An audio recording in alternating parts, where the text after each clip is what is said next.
Two big robberies, 100%. Like I can tell you now, everyone of person who's watching, who's gonna speak at Euros, you're gonna have two big robberies. Get ready for this. We beat Oxford at their own ground and the rude Sydney team. Scamming is great. Scamming is part of the game. Like everybody's scamming. You're trying to conceal the weaknesses of your case in order to prop up the great things of your case. That's debating. Milos, brate, welcome. This is gonna be a special episode. We came all the way to Belgrade to do this. I'm very happy that we finally did it. It was my idea to do it from the get-go. And I have to say, when I want to start the podcast, the first guest that I want to have is you. But now we have better conditions, we have some experience, we are ready for you to tell the full story.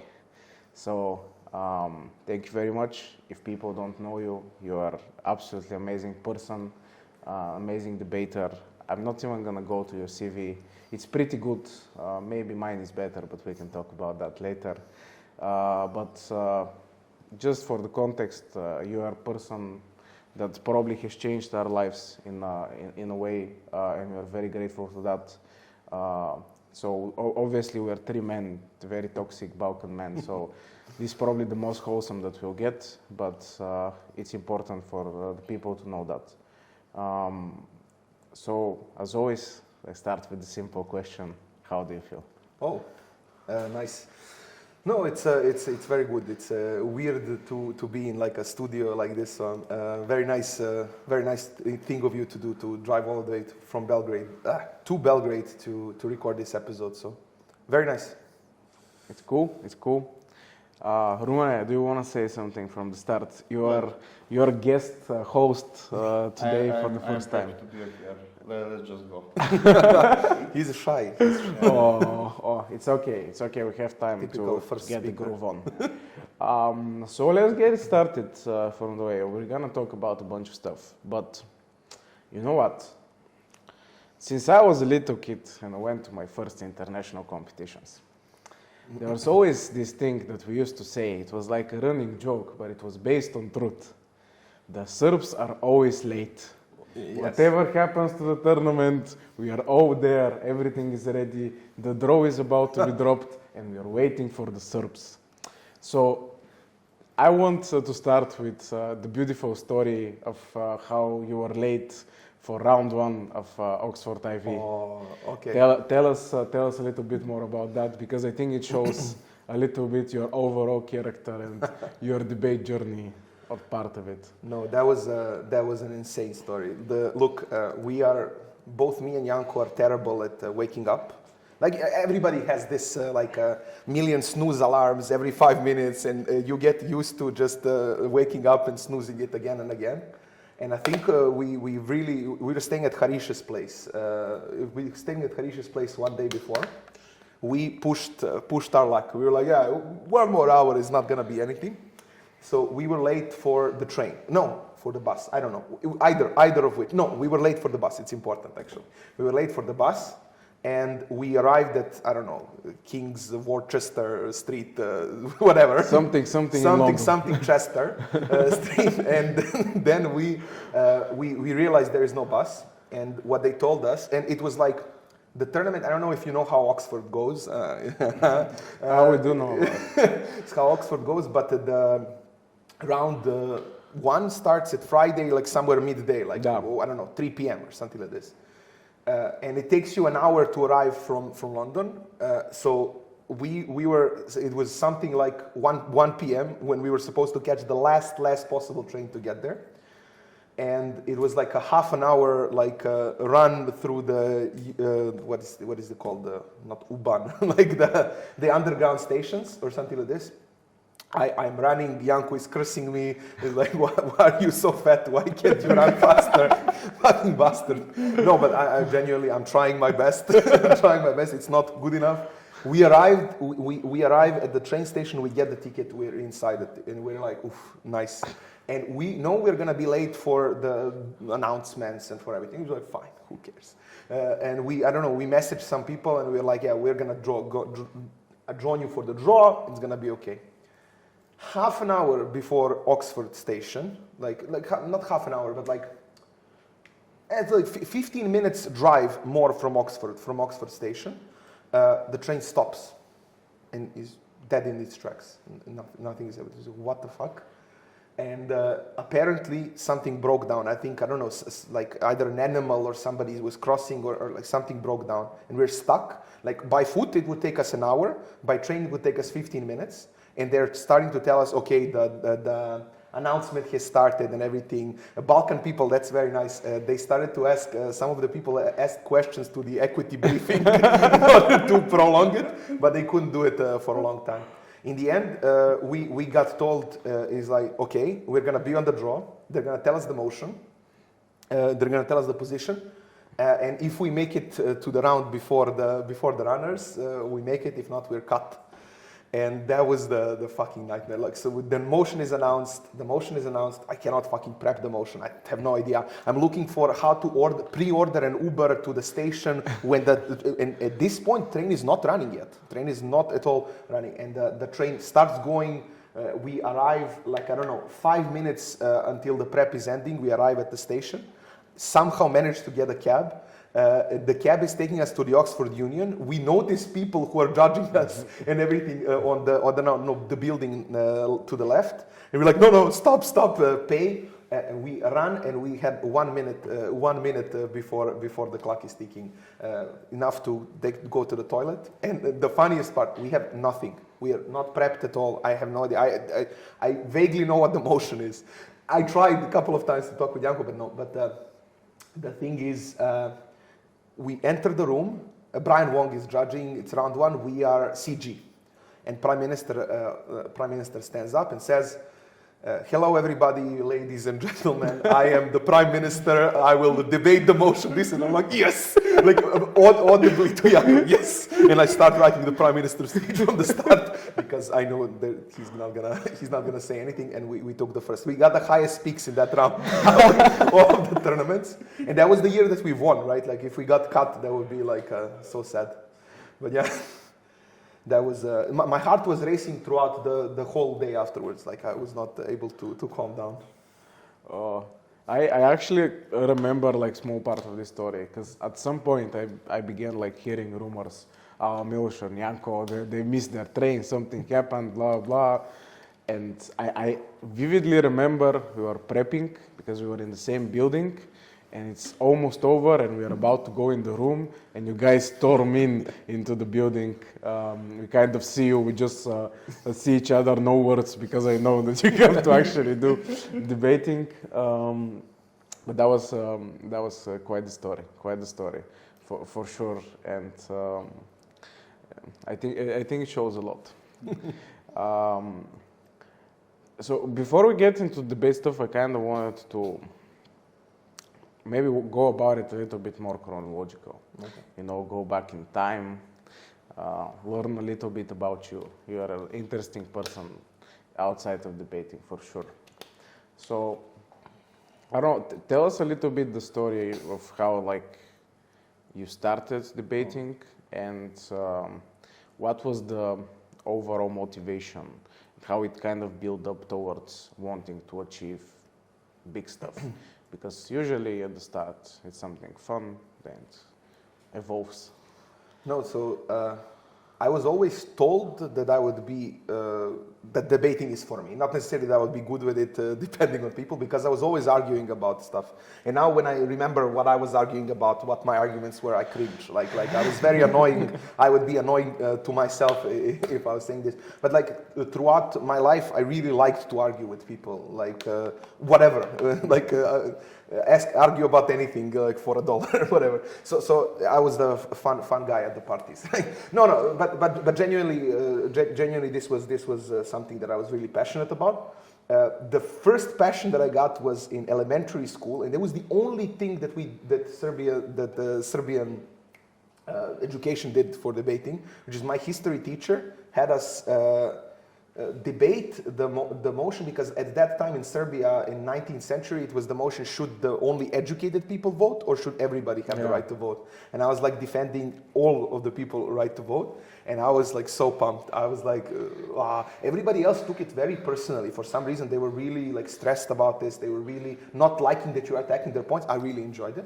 I think this spark was left in me. Then I joined university. I for some reason thought university is super serious. You need to grind in the first couple of years. That's not true, guys. Don't bother about the university that much. It's a time to have fun. So first 2 years I spent not grinding, but like more along. I cannot take more extracurriculars. It's gonna be this. So I joined debating in my third year.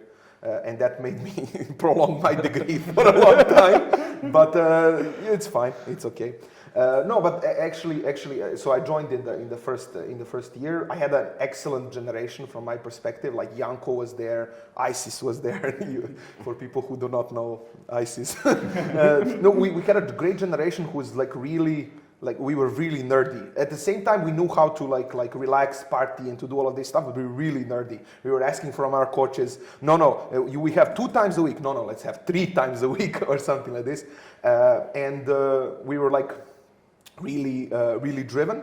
And what actually drove me to want to do competitive debating, and that's like a funny thing, is actually Janko, because. So Janko was always a fucker, right? Like always, like picking fights with people. He's search fights. Yes, absolutely. Yeah, always picking fights. It was like you may imagine like a novice at your competition, like similar to Alec. Let's put it this way. But like novice at your competition who doesn't know shit is coming to the older coaches and everything. He's like, I can beat you in a debate, and he cannot. And he made all of the bets and everything. But out of us. At that time in Serbian debating, it was very uncommon to go to Euros your first year or anything. People were discouraging you, borderline. They were telling you, I don't know, you can do it you need like 3 years of experience in order to do well, so like don't bother now. And that's how I perceived myself. I was like, okay, I'm now a novice. And first year in Serbia, you literally just do Serbian language, you don't do English. And then Janko went with our coach, actually. They got paired with our coach to Euros and to Worlds. Euros went fine, like they went 15 points. It was okay, they didn't break. But what made me actually passionate is, so Janko and Mika, and hi to Mika from me, they broke ESL at Thessaloniki. And that was fucking hype. Like I remember when I heard this, like it was New Year's, I was celebrating with my regular friends when I heard those. No, I'm kidding. But like I was celebrating with my regular friends, I heard this, I was calling like in roaming, I did not care. I was calling Janko, I was like, this is so cool, I cannot believe. I was so happy about him. But at the same time, it sparked a thing in me which is like, this guy cannot beat me. like he's better than me, but I have to catch up. Like I need to do it. Literally a day after, like January 1st or 2nd, I watched like 10 debates or something like this, and I went into a crazy mode from my perspective. I was not good at that stage yet, but that sparked the passion from my perspective.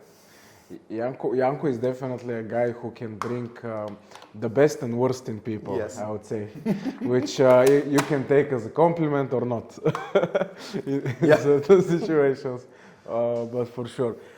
So one thing that I want to know about music, right? Before we get even deeper into debate stuff, tell me about your music background. And like we know, like people maybe don't know, but you have a band. So this is like a big thing, whatever you want to call it. Like you have a band, you do performances, you do like songs, albums, and all of this is happening, I don't know, in parallel to debating, or was it, did it take a step back to debating? Tell us a little bit more about that. Yeah, no, that's an interesting.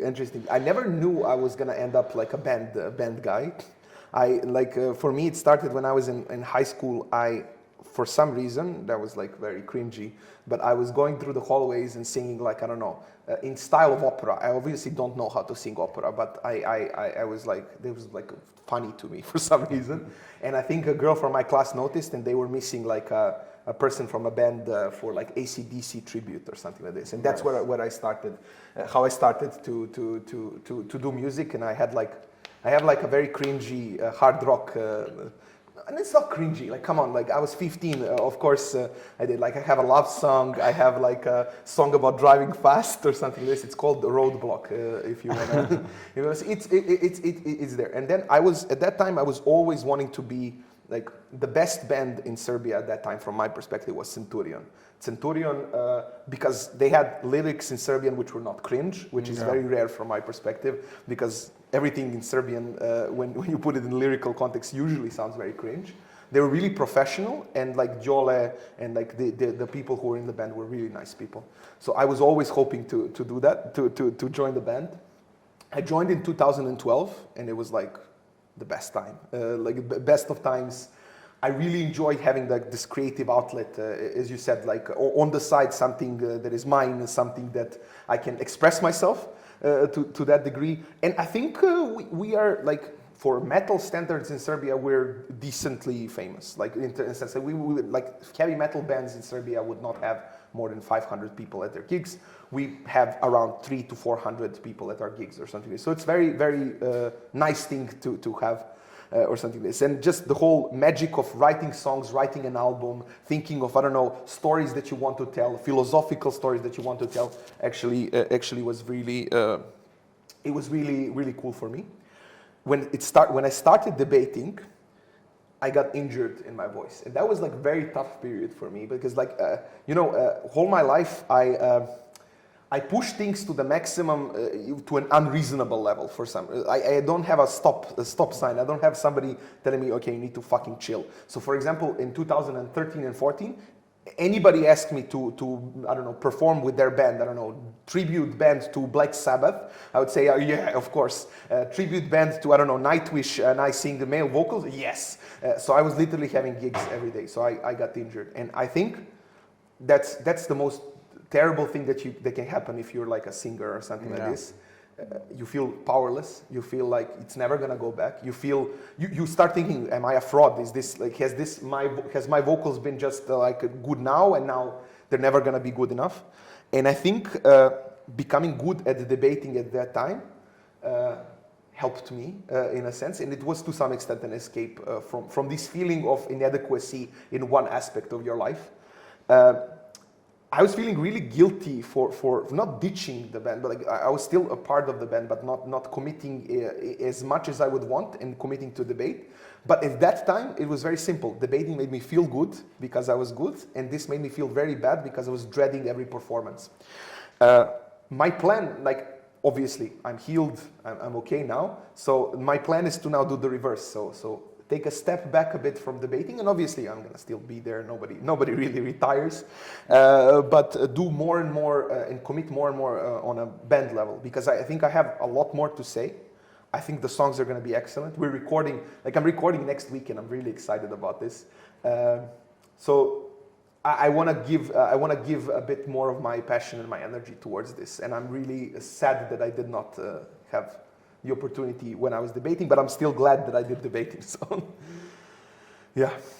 Have you ever performed at a competition, at a social, or do you plan to do so? So, the Canon event, right? No, but I sing karaoke. I sing good because I sing okay in this front. Like I performed, as you said, I performed with Duncan. I'm still sad that this is not recorded in Burgas. Actually, 5 years ago, when I was first there, when the idea came from Black Sea. No, it didn't, but that's when I knew that the venue is good. We sang A Whole New World with Duncan Crow, and he was Aladdin and I was Jasmine. that was a fun times. As I said, I sing karaoke. I would not mind performing, to be honest. Yeah, if you guys have something in mind. We'll talk about that. I want to delve a little bit more into this, the importance of having a creative outlet, even when you have something like debating. Because usually when we talk about this with people who are not in debating, normal people, as you call them, so everybody has their job, their school, or whatever, and they have certain type of outlet. Sometimes they don't have an outlet. And a lot of time I would say debating is my outlet to a certain extent. So a different community, ability to perform, to do all of these things. But I found that there can be different types of outlets in this particular sense. So what is something that you would say you can only kind of express through music that you won't be really able to express through debating? So there is an overlap, right? When you do, for example, when you get really passionate about a specific speech, when you are, how do you say, embroiled by some of the emotions, some of the, and I have this, it's just a matter, like I think everybody has this. It's just some people have a much higher check on themselves and constrain themselves or something like this. When I get angry in the debate, I will tell you, you will feel it or something. It's very similar in like how the emotions drive you when you're singing on the stage, right? Just the, I said, letting yourself be inside of I don't know, a story. Let's say for example we have a story about Janissary, like Janičar, for example, and it's a story. It's also to some extent a story about like brothers fighting each other, and like it's a story about Balkans, to be quite honest. And it has like tragic elements in it. It's not like the Shakespeare or anything, but when you're on stage and when you start to sing, I don't know, part of their mother when she's giving them the message when she gets shot or something. I know I'm not making a lot of sense, but when you start feeling the emotions that these characters would be feeling, I think you can feel that in the debate, but in music it's much more natural to go into this mode of pure emotion, if you understand what I mean, like flow or something. Especially because a crowd is giving back to you. In debating, crowd is also that's why debating in front. That's why debating online was not fun for me or anything. That's why, because like debating in front of a crowd, singing in front of a crowd, all of this like draws. You draw energy from it. Let's say, right? Like if you throw a joke at the screen online. And then, I don't know, maybe somebody's laughing at the room, but you're kind of sad, right? Nothing. But if you crack a joke in the open final of EUDC and you hear people laughing, you feel good. You go into that flow state a bit more, right? You go into that emotional state. And this is where I think the great speeches and great performances are made. I think ultimately, singing is more about the performance, and it's always naturally going to be about the performance, but there is stuff that you do technically, which is I need to get to this song, I don't like this song, I'm not vibing with this song. And debating is the reverse. Like you have more of I need to get through this speech, I need to get through this, but there's some moments where you have the flow state where Venn diagram of singing and performing and debating overlap. And those are the most beautiful moments. Those are the moments that you remember. When you let go, and when you, at that time, to some extent, didn't really care about first, second, fourth, whatever, you cared about giving a point. You cared about the point that you were giving. You were showing passion. And that's where you get the first, actually, usually, because people feel it. People have this feeling that you made them feel something, which is the same thing that you want to do when you are singing. You want to make people feel something, and I think debating can achieve this as well, in some aspects. So one of the first songs I ever wrote, I had a small note to debating in it. So there was a line, like something about, I don't know, it was like, I got an 80 already and still got time. So something fun like that. Maybe cringe, but it was fun for me back at the time. So do you have like, in any of your songs, a note to debating? Maybe not direct, but something that kind of you put there. Interesting. No, look, not yet. Let's put it this way. so for example, the album that we recorded first was pre-debating for me, like most of the things. But it has a lot of debating in it, right? There is like philosophical concepts and debates that we are, like for example, one of the songs that I'm most proud of, like called Purgatory, Čistilište, is about how you deal with loss. Is it like blaming the society, the world, having like this, I don't know, anger towards the world that let, I don't know, your son in this particular case die, or something like this, or acceptance and finding, like, I don't know, truth and solace within yourself. To some extent, the song is made, and like we sing it together. So George, my guitarist, sings the father part, I sing the son part. It's kind of a debate between these two, right? Like the son is always like calm and saying like finding a peace and truth in yourself, and the father is very angry, wanting to break down the world that hurt him and that hurt the child within him, or something like this. So I always looked at this as something that can be connected to debating. But I think nothing more direct than this. And I hope in the future when we're writing songs, I can do some nod, similar to what you did. Nice. Yeah, I think maybe the, how would I say this? The bottom line of this is that this particular type of outlets that you find in your life, you should be thinking of them as outlets. So if you are debating right now, maybe you're not necessarily started debating or have thought about debating as a potential outlet for yourself, but it can be. And it's great when it is. And it allows you to be greater debater in general, but also just get more out of the activity. Allowing yourself to be more emotional in these situations. Looking at it from the perspective of, okay, I want to say this because I kind of believe it or I kind of feel it in the moment, and not just I want to say X things just to win the round. And I think this is kind of the point that I'm trying to bring forward. The important thing is, and that's what I think I told it to you and everything, usually the feeling will come here. And this is where, like, it's chakra. It's like Naruto metaphors throughout the series, throughout the episode, you will see. But look, when you have something to say, and this is usually, it can be different emotions, as you said, like it can be anger, it can be sadness, empathy, something that is bothering you. It usually comes here. And usually what people do is get scared of this. I even got scared of this many times, right? Like you're scared whether you're gonna retain control enough to not fall apart in front of many people, right? For example, usually the story that I like to tell is Oxford IB, it was debate about showing people with disabilities lives as inspiration or something, and they were opposing it. I think we had a very good room. It was like second best room or something. Tin and Lovro were ahead of us.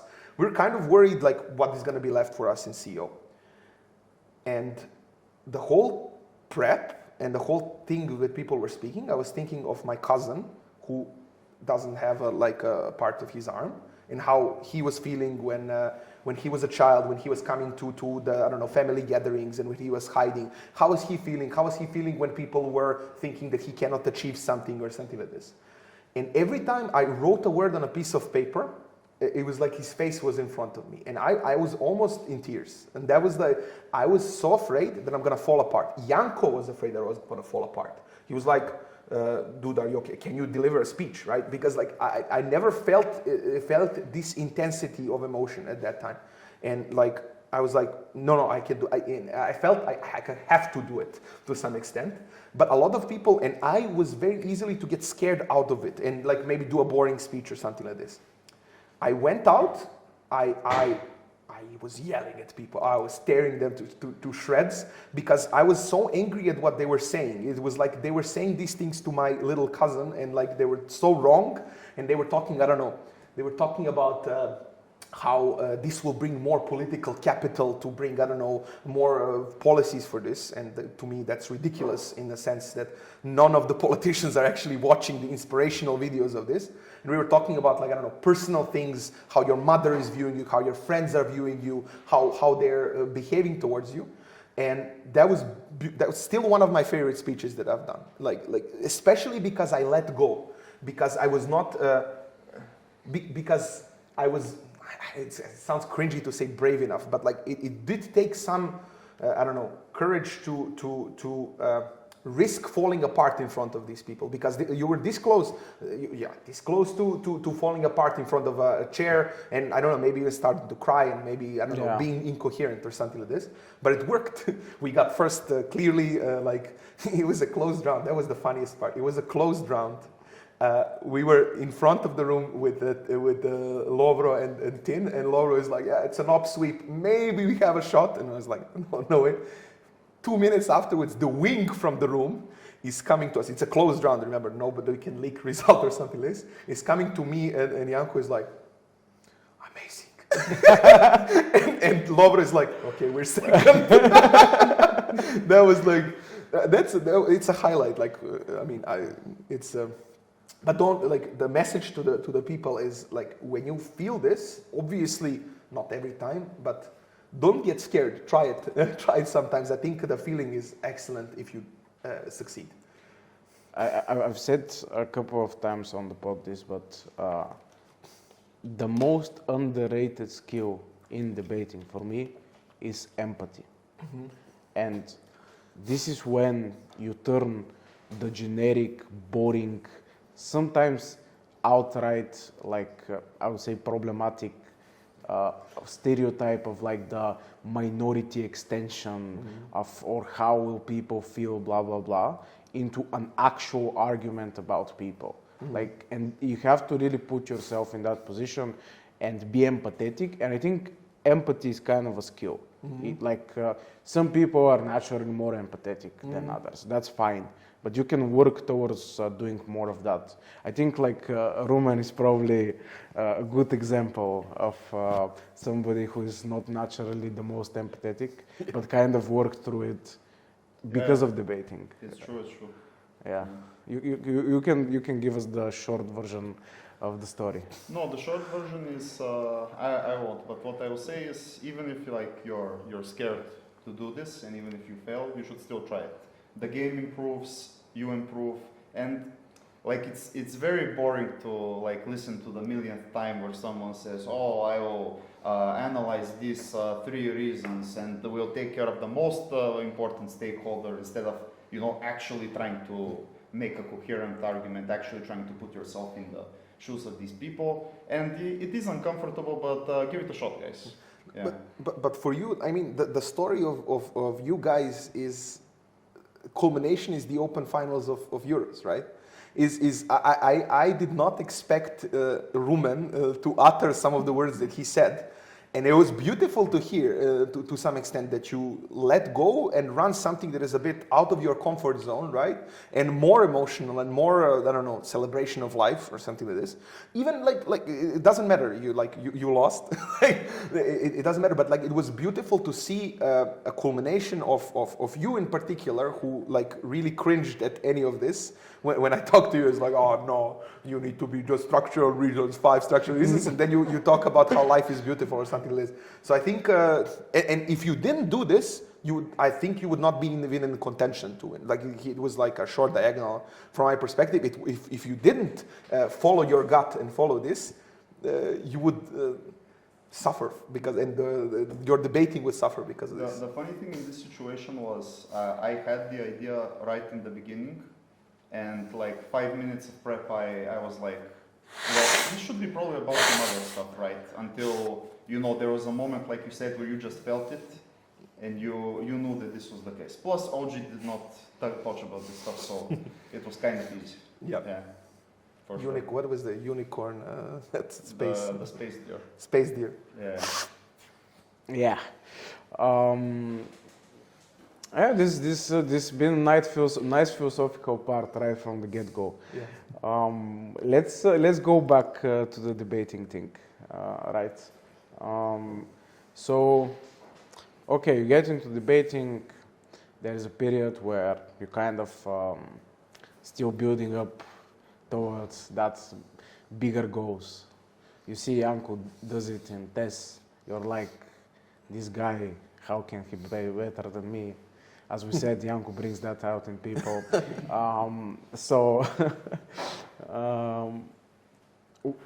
what changes in the way that you approach debating at that particular moment? And tell us a little bit more of like the earlier stories of like where nobody knows who Milos is. You're just show me, you're just a random dude from Belgrade going into the world and things like that. So a lot about these early years, and like I mean, I know it's gonna sound cliche to you guys, but it was about my mental game.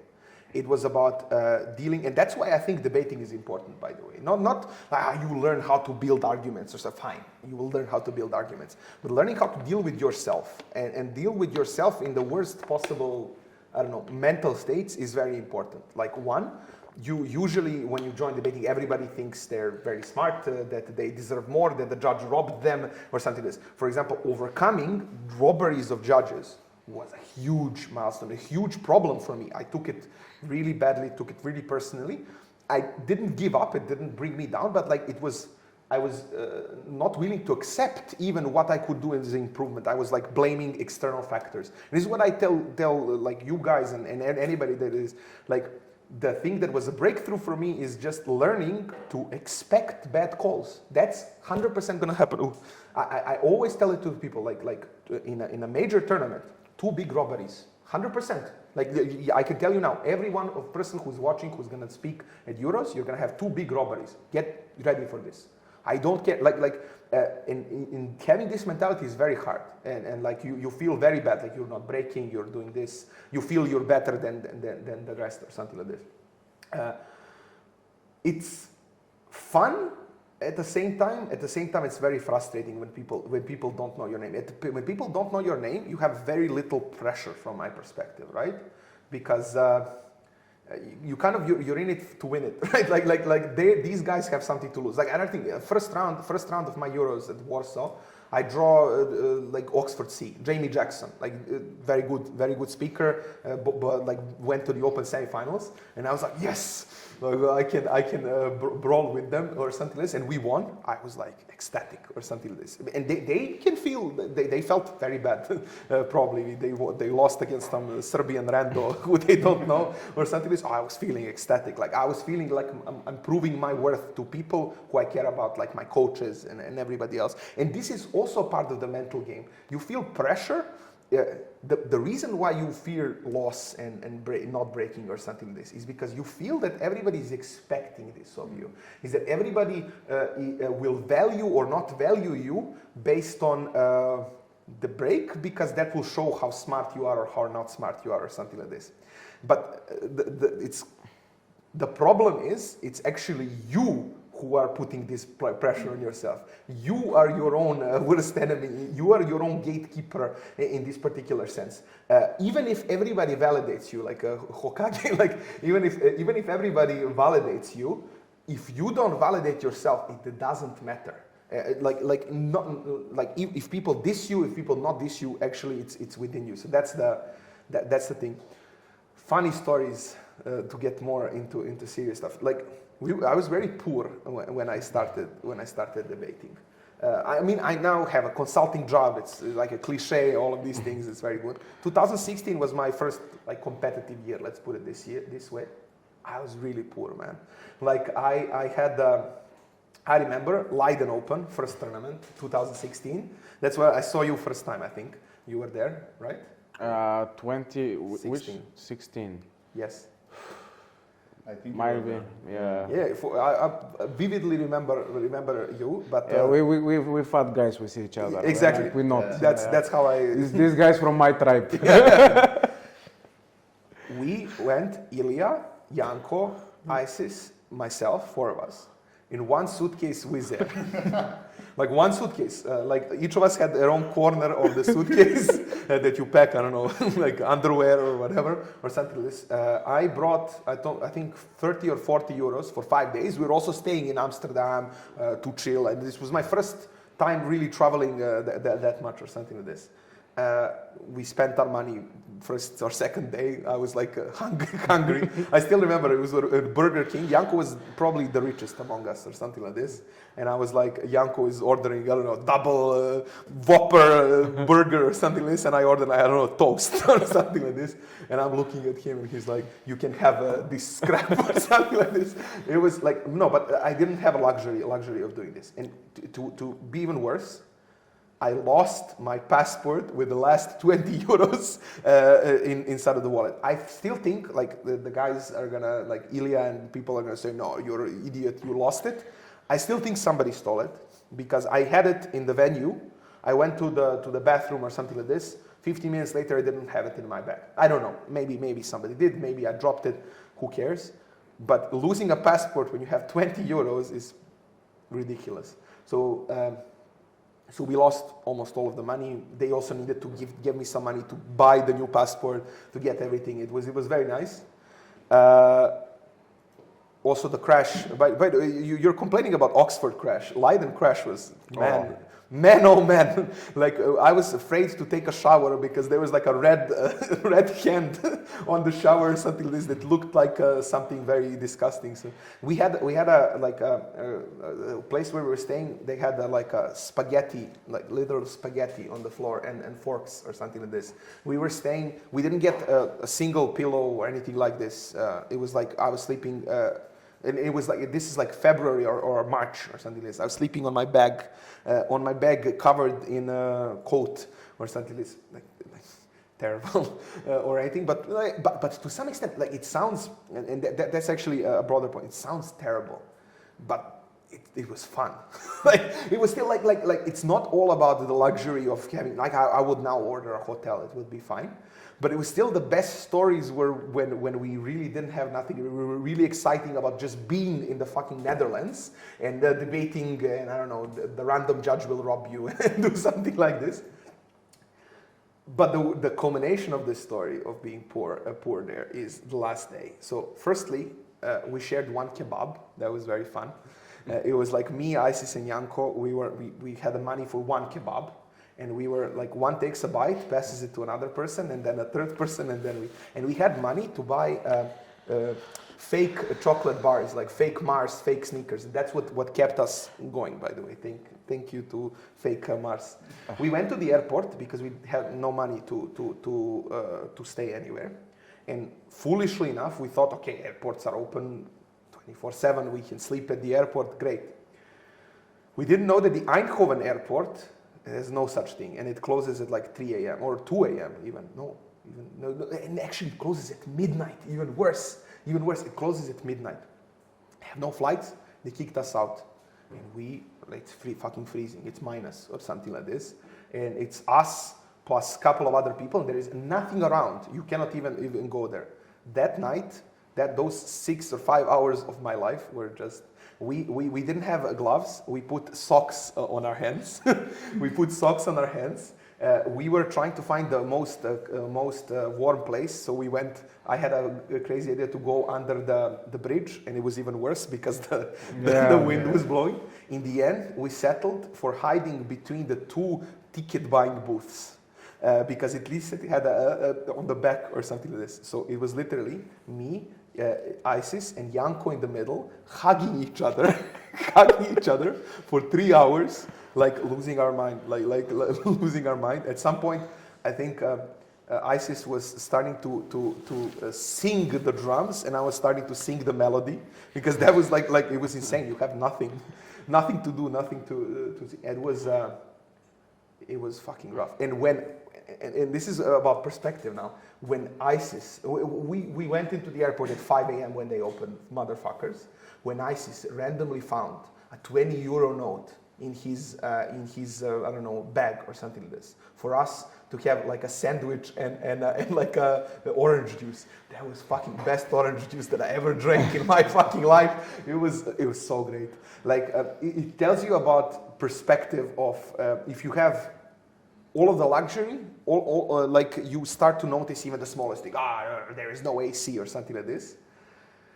but it's not true that having like even this, like it would be obviously better if we slept on a nice bed, if we had money or something like this. But it didn't ruin my experience. I actually have a very fun and cool story to tell about the Netherlands hospitality. It's I think younger generations should not necessarily be immediately dissuaded by the fact that, I don't know, they will not have the highest comfort, because I think the best stories come from having the shitty comfort, actually. In defense of Oxford Ivy. No, I'm kidding. I have a... No, like for me it was similar. I mean, not that bad in a sense, but I did sleep on like a very cold floor. Was essentially like one of the only times in my life where I just could not fall asleep because it was that cold, and I was just like kind of fall asleep and then come back because I'm shivering in the cold. And I was 16 back then, man. I was 16. I was like one of my first ever like going outside of the country. It was formative for sure. For sure. But I don't think it was good times. I would never do it again. In that particular sense. Okay, so Leiden, this period, you start getting good. Is there a point where you felt like something clicked? So I felt like you know when something clicked, but it's still not fully there. Like we would beat the teams that are much tougher than us. We can punch above, but we can also get beaten by our fucking random American team or something like this that I don't know, speaks nonsense. Those are the worst of times. Let's put it this way, because you know you're good, you know you should do more, but you don't have the consistency to prove it. And that was for me Dutch Worlds, right? Like I felt I was good. Like we beat I don't know, Mivzal and Yasmin, like Utemara in round 2. I don't know, maybe they disagree about the call, but like it was meaningful. Like we were punching, we were in good rooms, right? We beat people who broke open. We were against, I don't know, I remember we were against Cambridge A in round 3. We almost beat them. It was very close. I still think we might have, or something like that. That was my first meeting of the fast speaker, by the way. You think Matt Kaito is fast? Like you never see Papa John like speaking, like he's the king of this style. It was like you know you're good. You're still gonna have some shitty calls. You're still gonna struggle in some of the rounds. And we broke EFL. I was so sad. Like I think nobody from Serbian delegation. Like it was overall the experience was, again, we were poor. I got job 2017 after Worlds. So before this I still had to eat the Dutch bread, 2 breads and 1 piece of cheese in between, which is apparently a cultural thing and not just shitty food or something like this. So I had to eat this. Like it was overall very stressful experience for me. I was really like not feeling great. We broke EFL. Everybody in our delegation was kind of like down because Ilya and Georgia expected to broke open. Janko and Isis were content, but just Isis got sick, so they got kicked out very early or something like this. They were so sad. Everybody was sad. To the point where they were watching our EFL semi, I remember, and they were like depressed. They were like, no, you get kicked out. It was bad. And I didn't feel it was bad. I was like, it's recorded even. Like I watched it recently just to see if I was bad. I was not great, but and they were like, no, you get kicked out 100%. It's over. I was so down, man. And I now realize it's because they were all feeling down or something like this. So you read everything through that lens.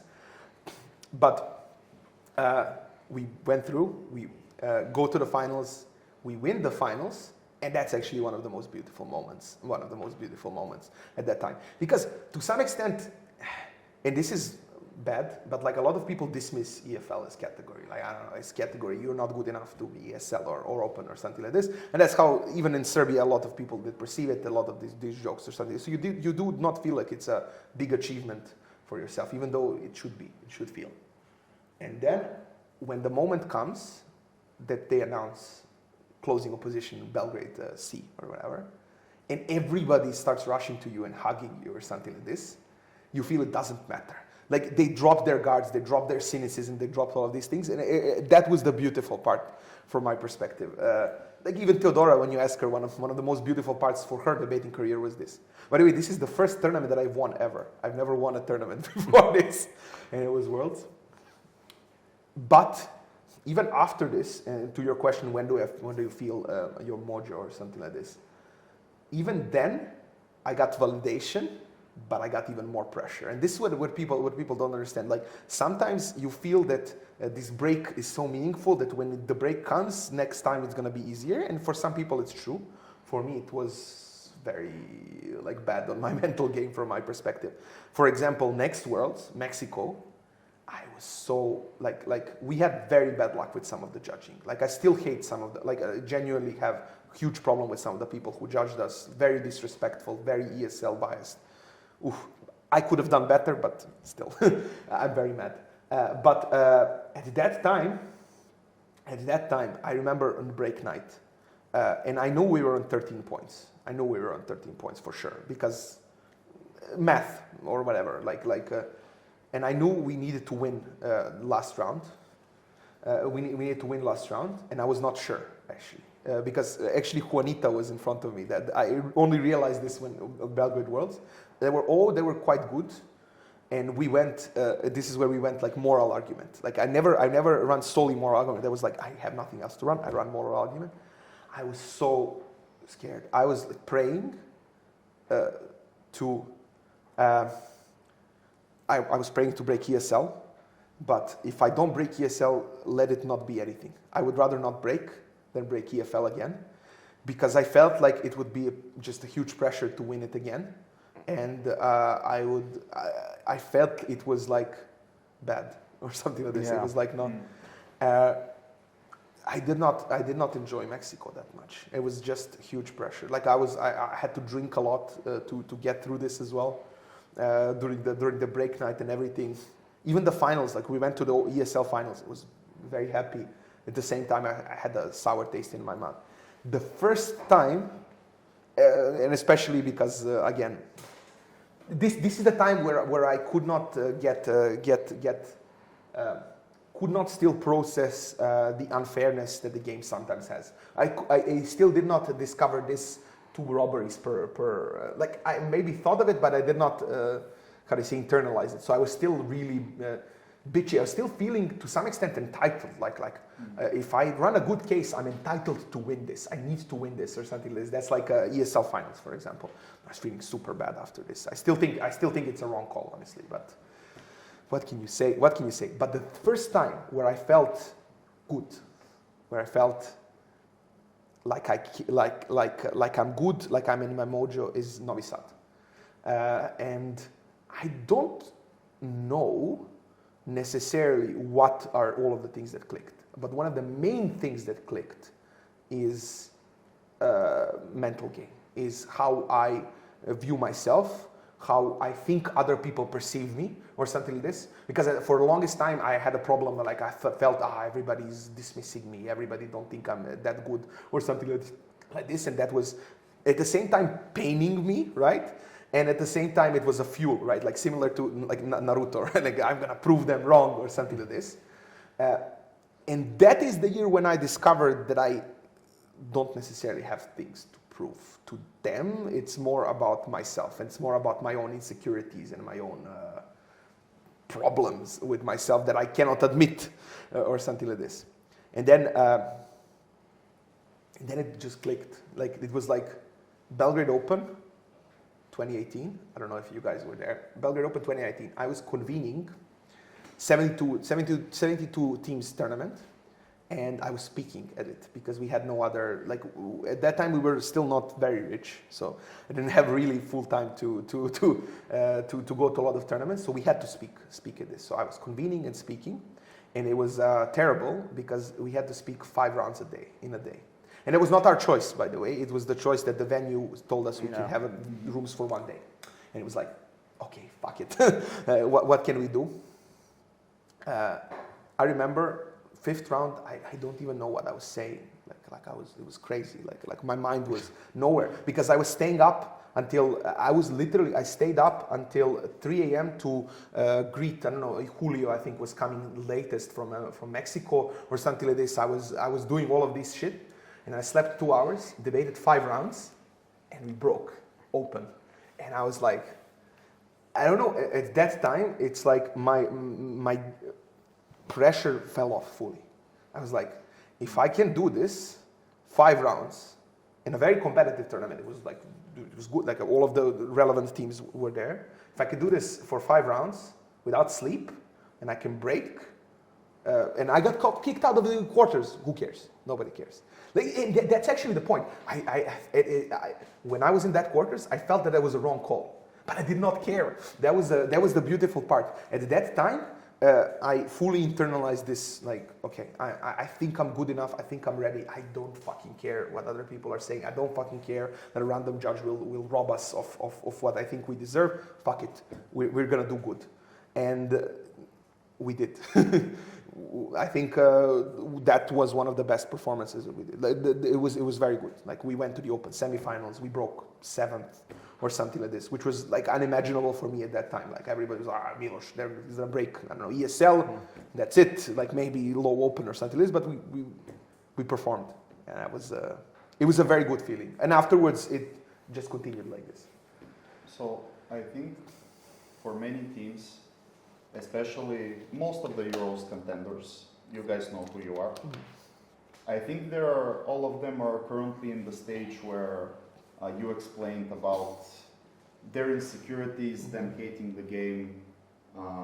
Do you think there is a recipe for this, for you to consciously overcome it? Or do you think it just happens and you just have to continue persevering? There 100% is. And I think you two know it, right? It's about talking about this stuff. It might sound cringy, but debating can be a form of...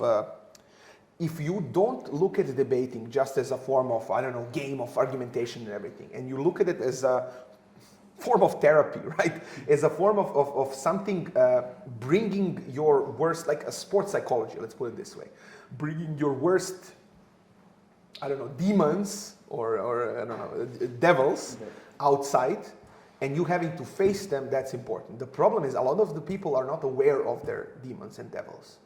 Like, or they're aware, but they're turning their back and they don't want to discuss it. That's the first step. The first step is to acknowledge you have a problem, right? And this is very hard. Like, you will see, you know who these people are, and these people know who they are. Those are the people who will always complain about, the judging at this tournament is gonna be shit. Oh my God. Oh, we got this judge at this round. Oh my God. If only we draw or on all of these things. First of all, these people never count when it goes lucky to them. They only count when it's bad for them. They never count when they were 0-0, when a motion they perceived was 0-0 heavy, or when they got an undeserved first or something like that. So they dwell on these things as a manner of, I don't know, how do you say it, like a coping mechanism for why is it okay for you to fail. But that's the problem. If you go into the mental game, before anything starts, already preparing your ground for why is it okay for you to fail? Because, I don't know, the judge pool is not amazing, the motions are not gonna be great, they're gonna set something about, I don't know, Bulgaria that I did not research enough, or something like this. If you focus on all of these things, you have a recipe of a disaster. So just, first of all, acknowledging you have a problem, thinking about the problem, and thinking what's the best way for you, yourself, to silence that voice inside of you. It's like that's what I told you, right? Like that's a conversation you have with yourself. That's why you slap yourself on the thing.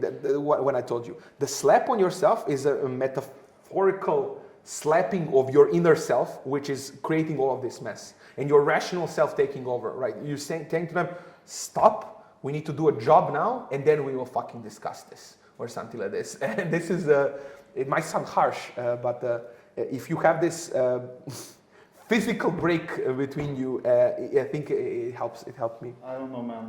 I refer to real slaps. Yeah. Hard slaps from multiple people. I will never forget the look of the CA team of Madrid Worlds, because we were in this closed room. It's only the 4 teams in the final, and just before they give us the motion, you see the 2 Balkan dudes in the corner, strong slapping each other. And the room is quiet. There isn't like jitters and everything, so you can just hear this. So. No, you took it to the maximum. it's a very Bulgarian slap or something like this. I told you, like, you do it metaphorical, and you're like, no. Like, oh, okay, like, it was, but I think, however funny it sounds, it is important. It is important. I don't know, do you guys feel that you change your mentality after the slap? It is. For sure, for sure. It is for sure. Like, look, guys, maybe you're the type of person who, if you get physically slapped, it won't help you, but like, we all have to find our reality check. Yeah. It's like shaking, to some extent, it's like shaking your inner self, which has its, that's what I'm saying. That inner self is, to some extent, wanting to take care of you, right? Is getting you ready for a potential loss, which will, for you at that time, is the most important thing, right? It's very important how you will perform. So it has good intentions. It's not the intention to fuck you over. It's the intention to think to protect you or something like this. But when you have to think with your like game face on, that's not useful. That's why, like, for example, one more thing that I always tell to people. Every round is round one. That's a crucial mentality view of how you see it. A lot of people go into, I'm in round 7. What if we took a third and then now we have to take first? And no. What makes it different? Like, every round you want to win. Every round you want to draw the maximum points that you can draw. What makes it different? And then people usually say, but if I know I can shoot for third, then I might. No, that never worked in your life. That's a rationalization. Nobody ever went into the debate and said like, I can now take a third, so I will. No, like, it's a legitimate strategy to sometimes be like, okay, I'm gonna destroy closing opposition who has very little extension, so I ensure we take the third. But you would do that regardless. There's nothing that should change about your debating based on the fact whether it's round 9, round 1, or round 3. Or something like this. And people dwell on this way too much. Round 9, it's a crucial round or something like this. No, it's the same. Like, you should not debate differently regardless of the round. So that's, outrounds are maybe a bit different because it's a different game. It's first two teams are passing through. But every round until the final is the quarterfinals. Do you know how I like to think about it? I thought about this recently. I think this whole thing, obviously, like many debaters experience, where they think too much about what happened in the previous rounds. I think it's a good way to put it is essentially you are trying to tell your story before it's over. You know, you are already creating the narrative of the story of what happened.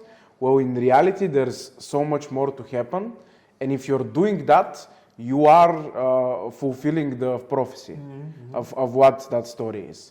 If you let the story unravel and then you make the conclusions of this was generally a bad run for us or this was generally a good run for us, inevitably you're far more likely to look at it from a different perspective.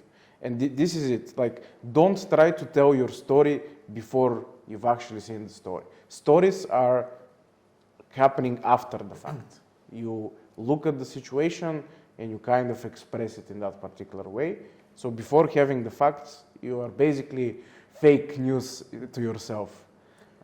That's what you told me. For example, when you were talking about your Madrid run, before the Madrid run, you told me I would not be happy without at least a final, right? I told you, and this is how a lot of people feel. You're not the only one. It's just different levels of how people feel. I would not be happy if I not break this. I would not be happy if I don't reach the open semifinals or something like this. You cannot dwell on this all the time. You dwell on this when it happens. And when it happens, it will hurt. If it doesn't happen that you fulfill, I cannot tell you, I cannot lie to people, it will not hurt if you don't break and you expect it to break or something. It will, fine. But funnily enough, and this is what I told you, if you let go of this, you have a million times higher chance of actually achieving what you're saying. To me, because a lot of people are not thinking about this, you have actually an excellent chance, because from my perspective, okay, one part is who has the best argument, but one of the greatest thing, one of the most important thing is who is clutch, and the clutch factor purely comes from your mental game or something like this. And as I said, if you can fix this and if you can fix that, then you will even overachieve what you have as desired. You can guarantee. If it doesn't happen, you will deal with it when it doesn't happen. There is no need. Nothing changes about it until it happens. And you cannot, you think, usually people think it's good for me to prepare myself for when it happens because it will be easier for me. It will not. It will not be easier for you. If you wanted to break and you didn't break, you will feel terrible. And it's just a fact or something like this. No matter how much your rationalizations or things that you've done. But the thing is, all of these rationalizations and stuff happening throughout the tournament is just detracting you and you're going to have worse performance. And honestly, there's another angle which is it's just way more fun when you are calm like that. Yeah. I remember at Madrid there was a certain moment and I diffused that there was a tournament, I diffused that there was an Outrun's Open Finals, and I just debated. I had fun. I remember the round where we basically were did theater and stuff like that. So, but honestly, serious point, these people, without naming them, if you see them at the tournament, they just physically feel bad. It's almost as if they maybe even shouldn't debate. Like, not that they shouldn't, but it gets to the point where it seems, from an external point of view, that they're torturing themselves this way. And funnily enough, these people will often tell you debating is toxic. Okay? But more likely than not is you are toxic to yourself and to others, and that's why debating is toxic. Like, the debating is as toxic as, first of all, people who you're surrounded with and your mental game at this stage. You know, there's people who debate the bin rooms and are the happiest out of them. They're like, oh, I'm in a foreign country, I'm gonna go to socials, I'm gonna go play football. Afterwards, they don't care. And I never got this, right? Because I'm very competitive or something like this. But it is a matter of perspective, right? It is something that shows you that, toxicity just happens from who you're smoking the cigarettes in front of the building and how you're talking to yourself between the rounds. Yeah, and you know what's funny? Because you helped us a lot through the process of getting better. And I thought about this recently, and I mean, for context for people, when we decided we're gonna do international debating, we're gonna take it seriously, you were obviously one of the first people that kind of gave us a push, started walking us through the ropes and everything like that. We had different sessions, we talked about multiple stuff. And the interesting part of this is how it evolved, and by the end, let's say by the end of before Euros and then before Worlds, it was 90% not about debating. Yeah. The conversations were never about debating. There was rarely something sometimes I would even say we would kind of bait ourselves to talk about, oh, I kind of have this problem with rebuttal, or maybe I can do this. And we talk about, okay, you can do these small exercises, blah, blah. But you very realized, or I definitely realized, that these conversations are not about debating. Yeah. They are much more about how you approach the game, what you can do. And I'm saying this because I think people who are preparing now for Euros, for example, for Black Sea, there is this problem of you in the process of preparation trying to overcompensate this, addressing these issues with doing a lot of debate stuff, with doing spars every week, with thinking about every judge that can come up with different strategies, what we do in these particular cases. All of that is good, but you have to balance it out. Especially because you have a diminishing return at some point. That's what people don't realize. At some point, when you're good enough, it's the differences are tiny. Like me and Janko in our last run, we were optimizing everything because there is not much to optimize in another parts of the game. We were optimizing how we ask POIs, who we ask POIs, how we stand up, how we how we approach. I don't know, how we approach. How do you say a draw? For example, we run and ask. By the way, a lot of people, funnily enough, a lot of people ask about what's the judge like. Are they judging this way or that way? 99% of the time, nobody can tell you, like, come on, or something like this. It's much more useful, by the way, what we realized is investigating the teams if you don't know them. Where are they from? What is their background? What, like, even finally, because you have team codes, right? At this, like, I was at Thailand. I was like, Facebook. Look, this guy is from, I don't know, Canada. Okay.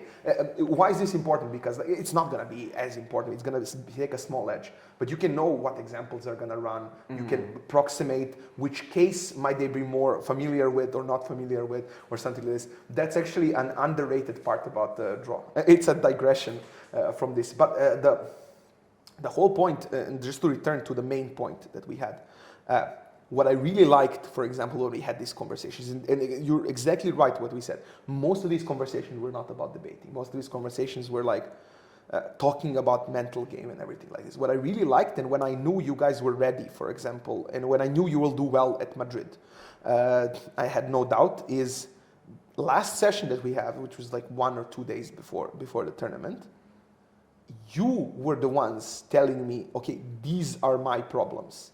I am consumed by the devil in this way or that way or something like this. And you were only, first of all, having your own thoughts about it and just seeking for advice on how to deal with it. But you understood your own problems. And that's what people don't underestimate, right? Talking and understanding your problems, even if you don't have a solution at this stage, is crucial. Is what makes a difference between, from my perspective, breaking first and, I don't know, getting kicked out very early and being like, the judge is bad, or this motion is up heavy, or whatever. So mental game and understanding how your brain works and why your brain works in the stressful situation like this before it happens. Yeah, and for people watching, I know there's some of you that might think of like, oh, it's easy to say after the fact, after we broke first, but no, Milos actively said this after we had this conversation. I don't know if you guys are gonna win it over everything, but you are ready. You are ready to go all the way. You can absolutely do it. You're in the mental position to do it. So like, I wanted to mention that just to reiterate your point. Back to you. Back to me. Let's go to a fun segment now. Yeah, what more fun than Cape Town that we already see? Oh, okay. Wait, so there are a few questions about Cape Town that obviously we have, but I think first of all, like your choice of partner, how did that become? Tell us a little bit more about. So, when I agreed to do Cape Town, I was still to some extent poor, right? Like I became an intern at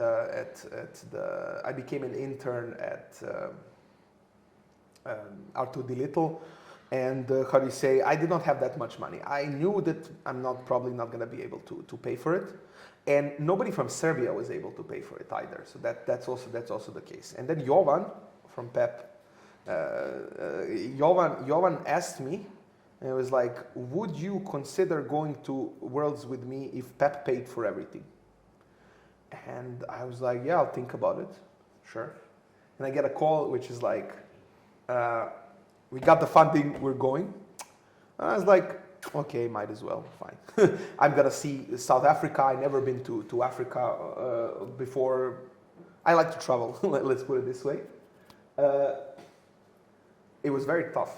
It was very tough. Like the disbalance. I don't want to trash anybody. Like that's not nice thing to say. But there was a disbalance between me and Jovan. No, like okay, I will take the trashing for you, so I don't feel uncomfortable. And it's not about trashing. It's just that the level of experience and aptitude of the game was very, very serious. Like, not that maybe Jovan could not have been a great debater, but at that particular point of his life, he was never like putting really any particular time into like prepping or anything like that to a significant level. So there just was like a huge gap, a huge gap between you and him. And it was more of like, as you say, the build-up was more of, let's go there to have it was to a point, I still wanted, my goal was to break open. I thought I can do it. it was a fun challenge for me as well. Let's put it this way. Like, it did stroke my ego a bit.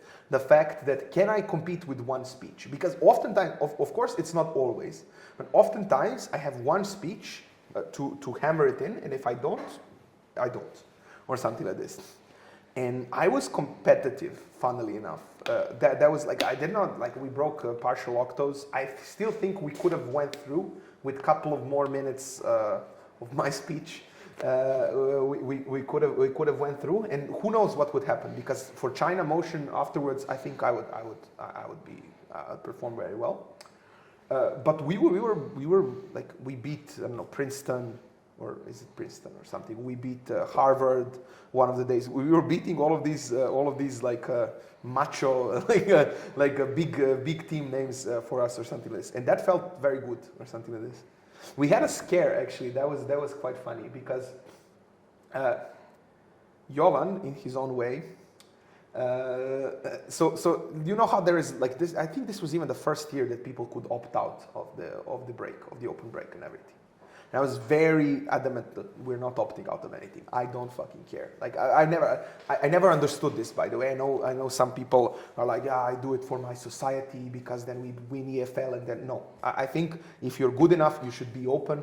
And I trashed you guys when you did that for Oxford, and I don't care if I'm gonna get kicked out of the partial octos. I should be in partial octos, and that's it. Like, but anyway. That was my, like, Jovan always wanted to potentially opt out the ESL so we can potentially win it. We potentially could, I don't know, who knows. So, break night, I go to, like, it was Yaka party, it was very good. I go to in line and I randomly stumble upon Rafi, who I know very well, like, hi Rafi. I stumble upon Rafi, and Rafi, like, slips for some reason and says, hey, why did you guys opt out of the open break? And the break was not announced yet. And I'm like, what? He's like, you guys opted out of the open break, right? Like, because I told him, I was staying at his place like between Oxford and Cambridge, I was telling him this, we're not opting out. And he's like, he was curious, why did we opt out? Why did I ended up doing it in the beginning? I was like, what the fuck? Like, no. And we started to do through all of the fuss to find the CA team, what's happening, where is it, whose mistake is this? They're like, maybe we don't, because they generated the break, right? They need to regenerate the break now and everything. Somebody needs to fall down because of it or something like this. And thank God that he saw it before this. Because potentially I would not even known until the tab is released, right? Yeah. Because who knows? Like, maybe we just didn't have the speaks or whatever. So he told us. In the end, the problem was that Jovan. They said whoever wants to opt out should email us to say that they're opting out. There were two people who did not understand this instruction and sent, regardless, the email saying we are not opting out. I think you might know the second person. The first person is Jovan, obviously. He said, we want, and he said it in the most fucking confusing manner ever. He was like, we want first open, second ESL, which is like the default. And it's like, my God. And they, of course, because it was their mistake, they should have read the email. They just saw the problem is they just saw the email and they were like, okay. Yeah. But the second person who opted out was Tin, actually. Not opted out, but he said, we don't want to opt out or something like this. That was funny. That was funny. But they opened his email. They didn't open Jovan's email. They automatically assumed Jovan is messaging, okay, opting out or something like this. But to this day, this might be one of my highest achievements because the competition was tough, and I did manage to break it with sometimes one speech. No, for sure. Breaking open at Worlds while pro-amming is definitely... Pro-amming is an understatement here, because usually you get the lively new kid that has been very good, so you bring them to this. But anyway, I do think it's one of the... In debating, it's hard to look at individual achievements, because if you really know the game, you know it's a team game. But I think this probably is the greatest individual achievement of all time. Or at least one that I know of, for sure. Finals of Cape Town. The whole commotion, oh my God. from your perspective, because we got to hear Tin's perspective of being in the final, but he was really in a back room thinking about something else. No, that was Tin. So first of all, we were getting ready to cheer Zagreb. Like I was so hyped. Like I was so happy about them. They're like one of our closest friends. Like Serbian and Croatian circuits are very tight. We really like it's very cool. I was really happy about them being in the Open Finals, first team. Okay, we were getting ready to, I don't know, teaching people how to chant. What do they chant for Zagreb, whatever, or something like this. And then protest is coming. And the first thing that is happening is that they're singing songs, and we didn't understand. And first of all, like Zvone from Split thought it was like a party, and he was like, yeah, recording and doing this. And I think nobody understood what was happening until they stood up the stage and said, okay, we're canceling. There is no finals. And nobody expected this. And that was the thing. It was a lot of commotion. What was going to happen? How the people are going to react, or something like this. Funnily enough, I was very like you hear a lot of stories from random people. What's happening? Like, did protesters storm the finals or something? Like, people are stupid, right? Like nothing like this happened. Nothing violent happened. Like, people had some legitimate grievances that they were airing on this sort of situation. But you're hearing very like stories that are like to this degree. So I messaged Tin, and he's like, dude, are you safe? What's happening? What's going on? And they were told not to tell anybody what's happening. And he told me, because he didn't understand. He was like, yeah, we're in the back room debating or something. We're CG, no, or we're CO or whatever. Or like, okay, fine. And like, I think Lovro was scolding him afterwards, like, idiot, like, you don't do this. I think the person who gave it away, actually, that the finals was happening, Berman was supposed to judge the finals. And he was so sad because like they picked the judges who they had in front of them, like at that time. Like, some people judged twice because of this. And Berman, they sent a message to Berman, where are you? If you don't come, they will not judge. And he was like all around going and like running from corridor to corridor. Where's the final? Where's the, or something like this. I think a lot of the people found out that there's something happening because he was running around or something like this. It was an interesting experience. In the end, we didn't know if they're going to release the results. That was because the ceremony was canceled or something like this. And the announcing of the results, whether Tin and Lovro won, because like we were still wondering, maybe they do, maybe I don't know. We were sitting, I don't know, with Gigi, like some Oxford people at what was it? Something barbecue, like barbecue chicken place or something like this. And I remember me and Gigi were like refreshing the Facebook from time to time just to see. And then it came, and then we had a random small ceremony where we read, okay, like top 10th speaker, Gigi, woo, something like this. So it was, we had a small cheers or something like this, and it was like, you didn't win, okay, fine. Yeah. Yeah. There's a lot of buzz behind the scenes, but I don't think like we can really give a better take of what really happened, because I guess it's more about like the people that participated. Yeah, I was just like, if you're just an observer, you don't know. I felt that there was a lot of just misunderstanding between what people wanted, and I'm not gonna point fingers or who's to blame, but I think both sides didn't understand each other and what was the position. I think communication was nobody trusted each other, nobody understood what other positions were, and that's a lot of things in real life happens like this when people don't understand what the position of the other person is. Talent. What is the highlight of Thailand? Oh fuck yeah, Thailand. So one is Janko teasing MDG before we knew even that he's bailing on the tournament. That was fucking funny. Janko can be very unhinged sometimes, like you know this. You know this. And he was like, at that time, you have the World CA, and you have the World CA, and we were all hanging out in front, and he starts viciously teasing MDG, like everything that, like, I remember because one of the things, and that was actually my first finals, is BBU. It was BBU or something like this, and we like MDG and Siri were like a huge thing back then, and we were behind them even. No. And it was expected that they win or something like this. At that tournament, like there was nobody else in the room. There was like Romanian team. There was like us, like or something like this. They were by far the best team, and they didn't really perform the best of their abilities. They, for example, missed. I was even snappy at them. I don't have impacts or something like this. And I remember they lost that finals. They lost that finals, by the way, because Dan was playing the devil's advocate against. He was like, maybe I played the devil's advocate. He convinced the entire panel against it, and he was still like thinking that they win. But anyway, the context of the story is Janko starts teasing you. You lost to a random Romanian team, idiot. And at one point he's like, you know what this guy, like you're an investment banker. You're like a tough guy. You know what this guy is doing? Who beat you? He's like a Romanian truck driver, and MDG starts chasing him.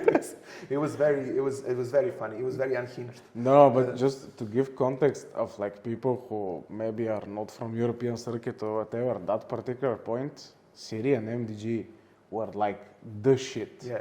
Like I remember being like, I was at that particular tournament. I was like little kid, I have no idea what's going on, and I sneaked to watch behind from a bar to watch MDG and Siri prep. Yeah. And I was like, oh, maybe I will see something of the magic happening.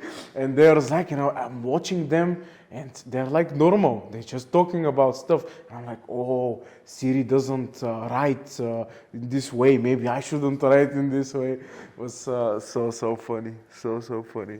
But Janko was unhinged. We were we had our hopes up. Like, not hopes up, but we knew we were very good. Me and Janko, by the way, in all of our totality before this, debated only 3 tournaments. It was Oxford in 2018, where we were in the finals. One of my favorite runs. Oxford 2019 and Cambridge 2019.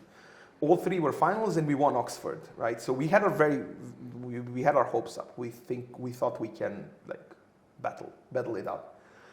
And immediately from the start, we how do you say?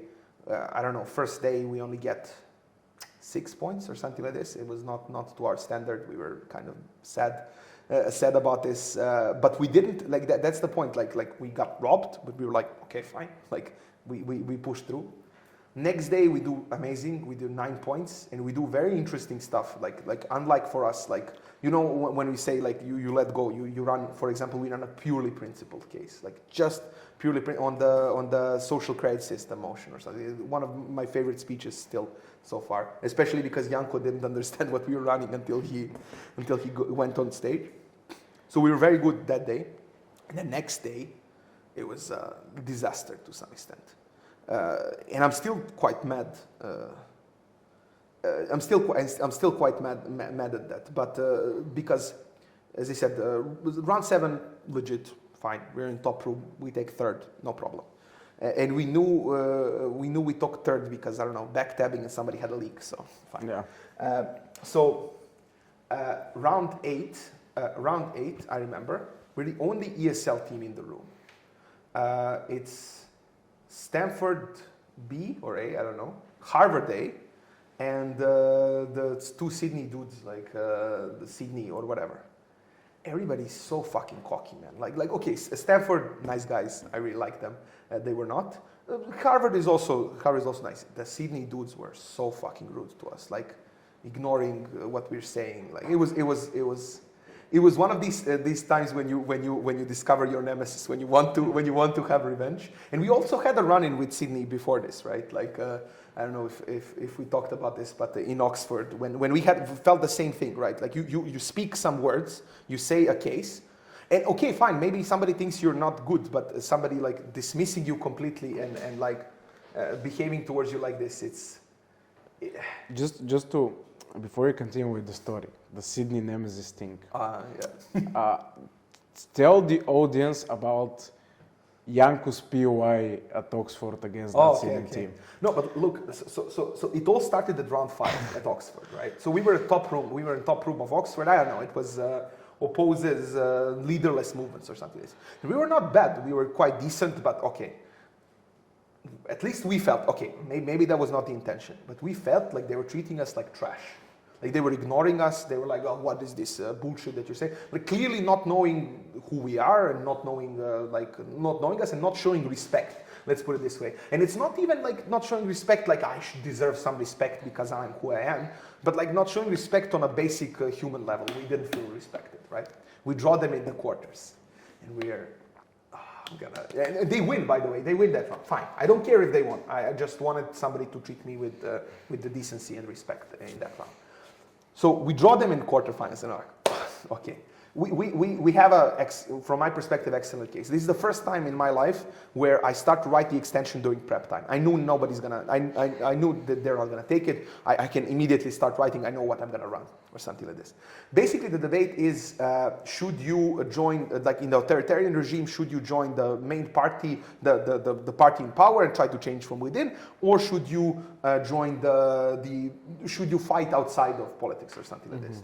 Our case is very simple. Our case is even if you start and join with the intention to change the party will corrupt you faster than you can change it, and you will become, you will despise yourself basically. And so we have a kind of like a principal point or something. I think it's nice or something like this.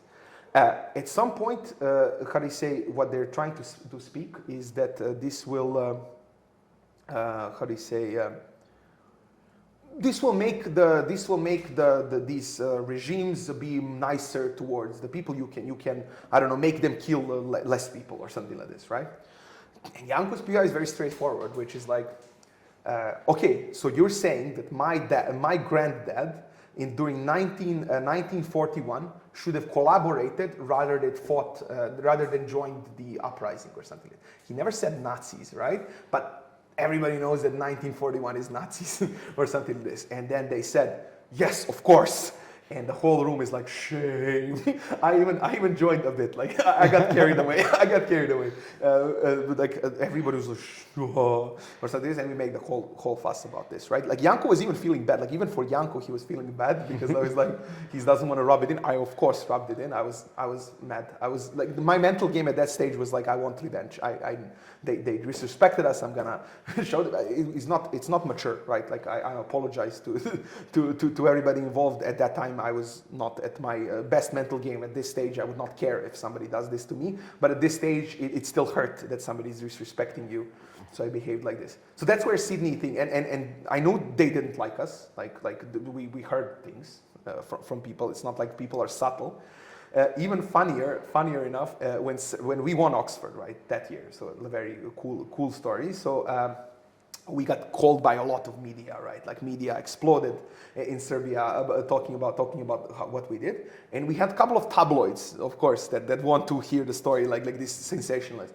And I have a girl, I have a journalist that is pushing like all of the stupid questions, fine, but like one of the questions she's pushing us, who are your nemesis? Who did you? And I'm of course first try to be like, no, nobody, political, right, or whatever. No, you must have a team. And like after third time, I was like, but there was some Sydney team who was like rude to us in round 5. That's the fucking title of the article. We beat Oxford at their own ground and rude Sydney team or something like this. It's so funny. You can still find it. I think that's still one of the first articles that you find when you Google me and Janko or something like this. But yeah, this thing continues in Thailand, right? Like round 8, we draw these people. And as I said, they were really like, they were treating us like we did no case. And I still think we 100% won that round. Judging was not great. We literally had a guy who did not listen to half of the debate. People or something like this. I felt that it was disrespectful to put it was. I think most of the people in the room were also EPL. It was a second room of the tournament as well. We felt it was a whole weird thing that CA team did, which is to deprioritize the top rooms because the bubble is the most important there because these people broke anyway. No, we fucking didn't break anyway at this stage, and we took the third. Fine.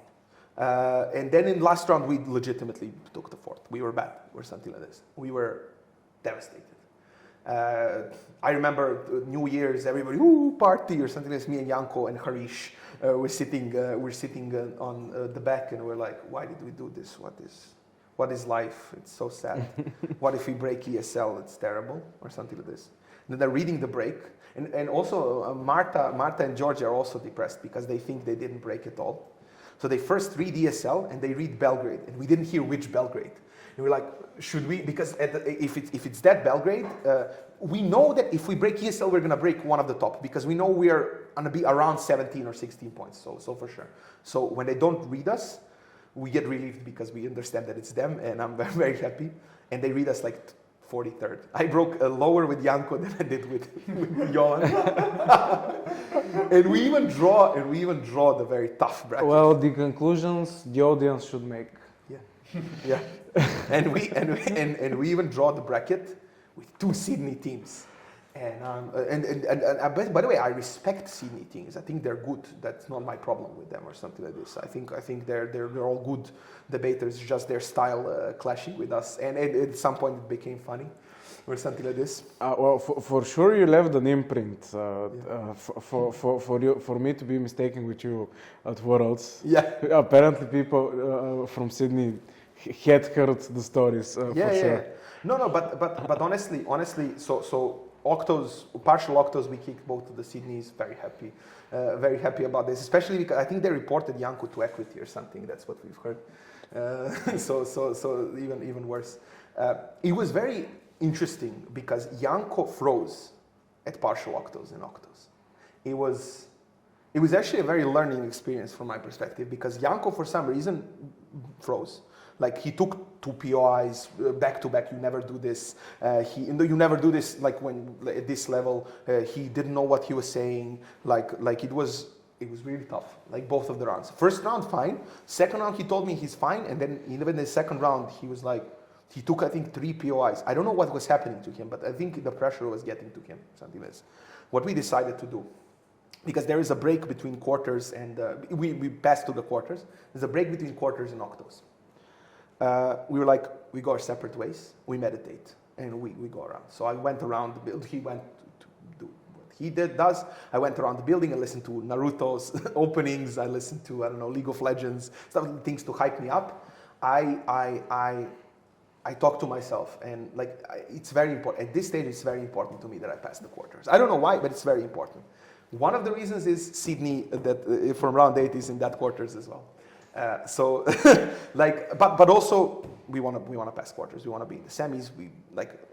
We will be happy with this. And we go to that room, and I'm still very sad that this is not recorded. This is probably the most savage that Janko has been, and that I have been in this. And I know that they're very salty. I also thought at the time, it might be an op sweep or something like this. I for sure thought OG is out. Even if you're watching it now, you're out, guys. It's not even close about this. The funny part is that they wrote afterwards, they wrote a whole Wikipedia page thing about it, right? I don't know if you know, but so I'm not gonna name names, but from what I've heard, I know who wrote it. Somebody wrote, that's where Australian bias, anti-Australian bias is coming from, if you know the meme. It's that they said, I don't know, there was a clearly top half. They even mentioned me in that. I have a screenshot somewhere. It's like a flippant response of closing opposition whip when we point out that these stocks are blue chip stocks. And he said, so were the Lehman Brothers. That's not responding. And it's like, that's 1 point out of a million things that we said. Very salty guys. Come on. I've heard now that they're saying that this is a meme, but I'm not sure that it's a meme that somebody edits official Wikipedia of WDC to write how they were robbed in the round against you. It was an ultimate fuck you. I'm fine with this. That's ultimate salt. Yes, ultimate salt. No, and after this we were fine. We after this I was very content. When they read, that was also funny. When they read CG going through, I thought we were out. So you know how they read, in no particular order, closing government. And I remember we were standing in the corridor, and we turned around, it's like this. They said, and opening and closing opposition. Like that was one of the best feelings, because I thought if CG goes through, OO goes through. They're nice guys. What's the Connor and Stewart? Yeah. They were not as salty. Let's put it this way. They're very nice. But yeah, semis and then finals. Finals is also spicy. Drawing OG on that motion. I'm not the one to bitch about the motion imbalances, but come on. Yeah. So what was the conclusion at the end of it just was your last try? Yeah. So firstly, I kept out. Like I had 4. I did 4. I was happy. I was content. Like it would be nice to win, of course. Like, but the people, our competition was great. Like I really respect Chin and Jason. They were amazing to debate against. I did not mind losing to them. I did not mind losing to any of the teams. Like it was I would have wanted it to be, how do you say, a motion, like where we can fight, and then even if they win, that would be fine. So that left a small bitter taste. But overall, I was fine. I was content. I did what I wanted to do. Like I'm not gonna be sad about this. Bit of a mean question. If the cap is out, would you go do it again? Probably not. Probably not. I cannot. You cannot never say never. I would not do it, but probably not.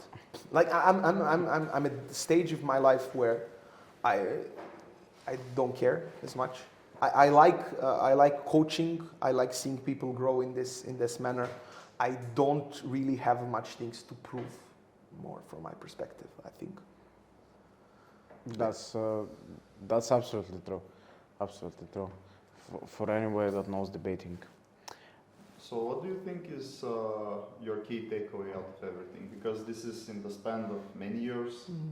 Like arguably people do not invest that much of their time into such activities. Like, some people do, but like, what did you learn? What would you tell, and why would you think it was worth it? No, it's 100% worth it. So, as I said, and I said this at the beginning, I think debating to me was a form of therapy, right?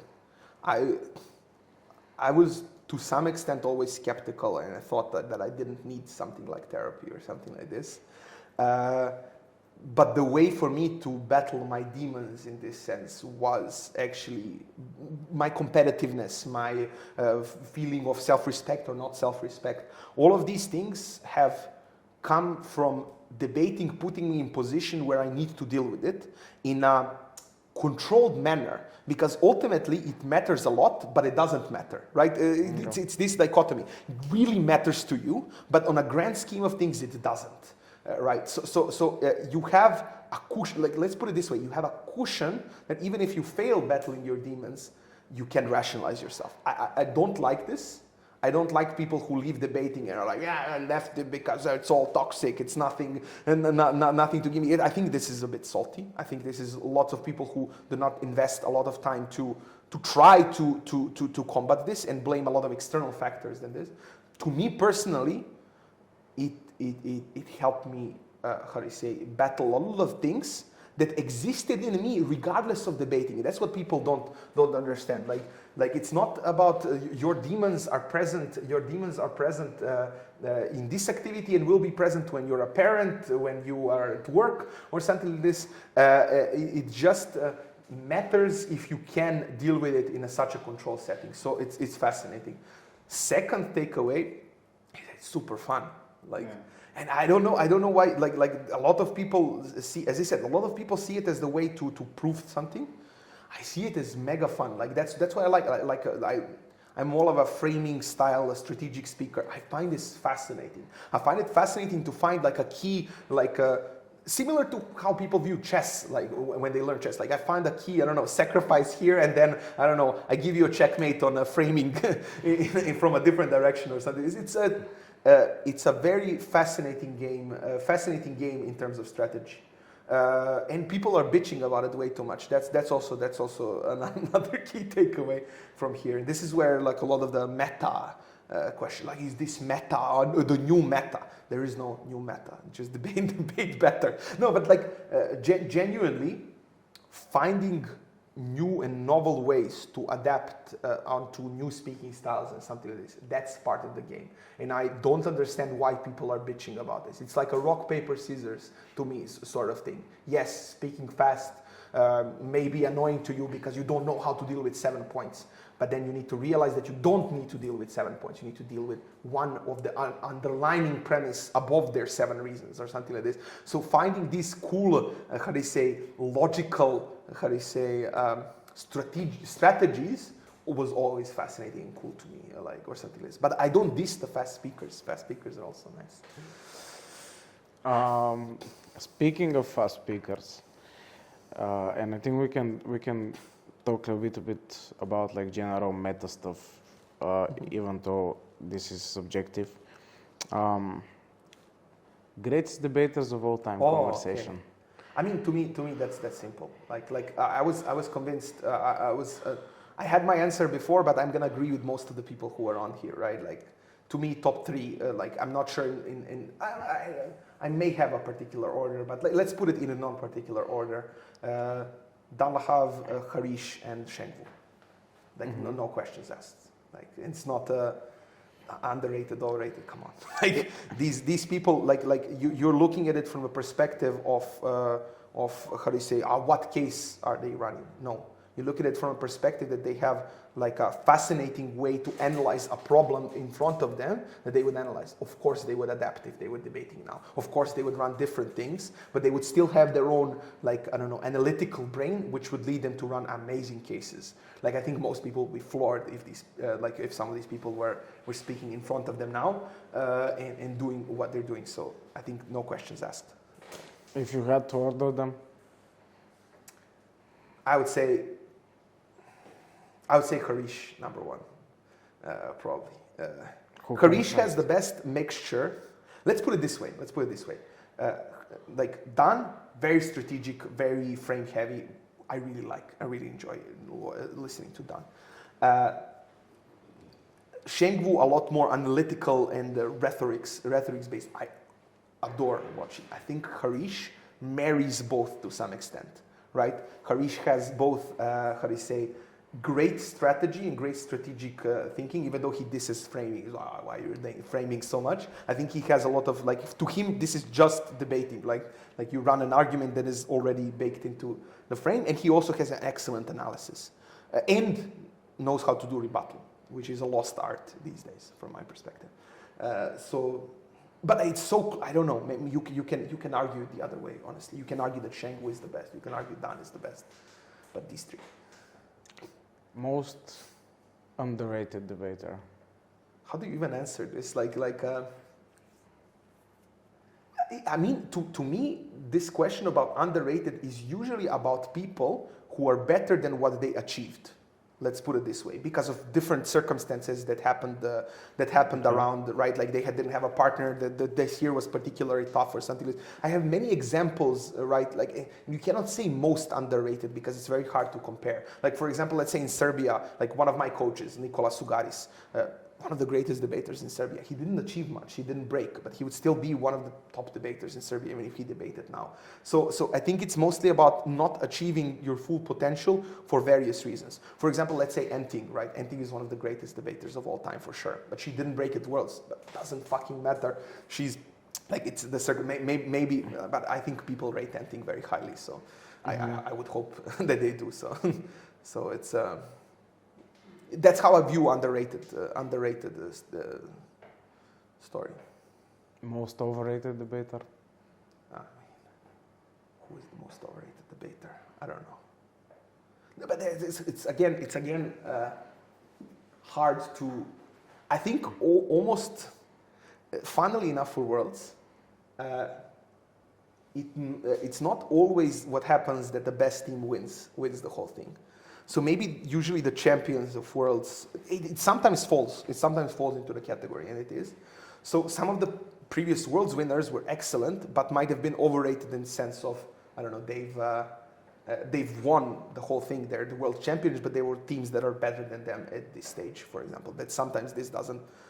For example, let's say Dan and Ayal were by far the best team in Mexico. They got kicked out by quarterfinals, and that's it. Maybe this is we need to think about potentially double elimination in debating. I'm actually thinking about this a lot because I think randomness in the outrounds is the biggest potential issue now, because you can get kicked out very easily even if you're the favorites, and then is it really the world champion if they didn't have at least a shot to rise through the lower bracket, like in esports? That's an interesting idea. I've never thought about this. It would only require you to have one more out round, because you will need to have a lower bracket final. Everything else can run in parallel. Yeah. So I've thought about it a bit. There is also other interesting thing that I was thinking about. Because, for example, the problem with brackets is also that sometimes the last breaking team is going to be the strongest. Let's say the strongest on nine speaks, right? And then the last breaking team on 10 points is going to be weaker than the strongest breaking team on 9 points. Let's say it's a smaller tournament or something like this.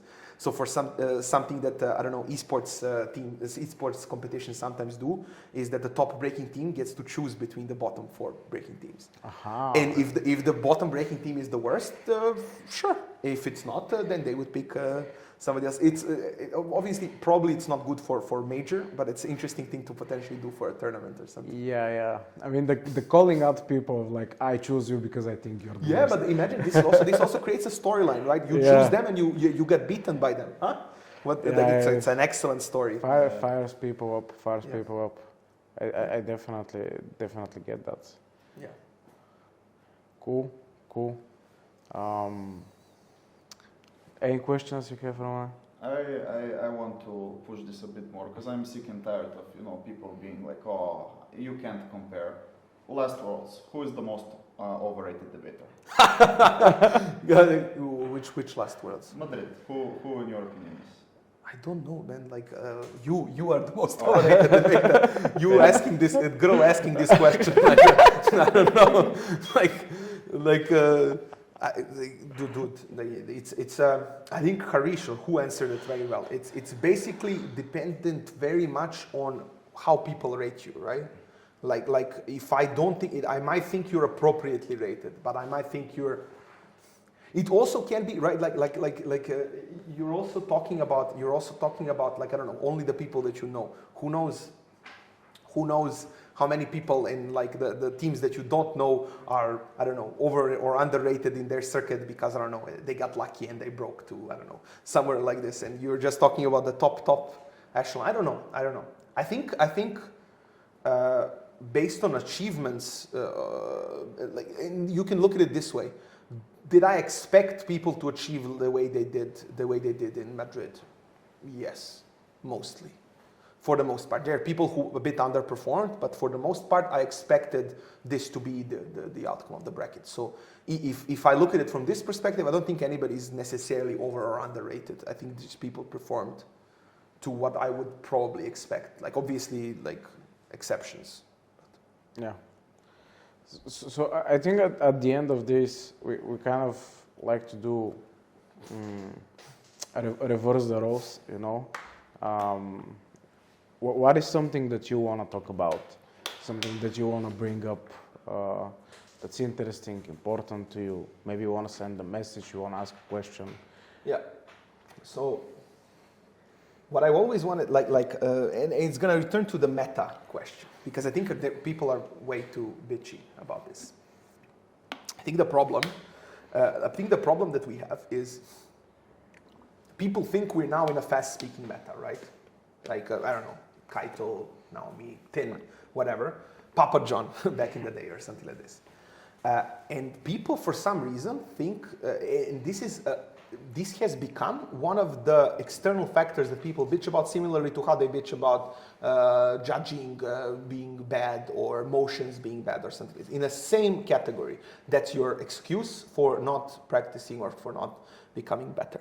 And that's what I told to a lot of people, especially ESL speakers. And it's like, it's unfair because they can speak this fast because they're EPL and I can never compete with this. You don't have to compete with this. That's the whole point. The whole point about this is I'm never gonna be afraid speaking against these people. And it's not like because I am me, but because I have a counter and I have an option of how I would counter what they're speaking. And usually the thing that I say is that there is like a shotgun method and there is like a sniper method, right? Fast speakers are shotguns, right? They scatter and something will hit or something like this. But it's very hard to have 5 great reasons for why something is true. You can spam, but it's very hard to do this. So, and I'm gonna give you a secret, by the way, guys. Some people who fast speak are gonna hate me. Open their speech and dissect what things are they choosing to prove versus what burdens are they neglecting and putting under the table. This is oftentimes a sign that the thing that they're advertising the most, that they have 5 reasons for, is usually a thing that is less important than something that they're concealing within, how they say, their speech. Because it's not a matter of how good you are. Your brain cannot think of all of the good reasons for all of the toughest points, especially in this particular sense, right? So naturally, if you want to speak fast, if you want to have 20 mechanisms, you're going to gravitate towards things that is easier for you to prove, rather than what is the most relevant for you to prove, or something like this. This is where the thing is. And that's where the sniper analogy comes into play.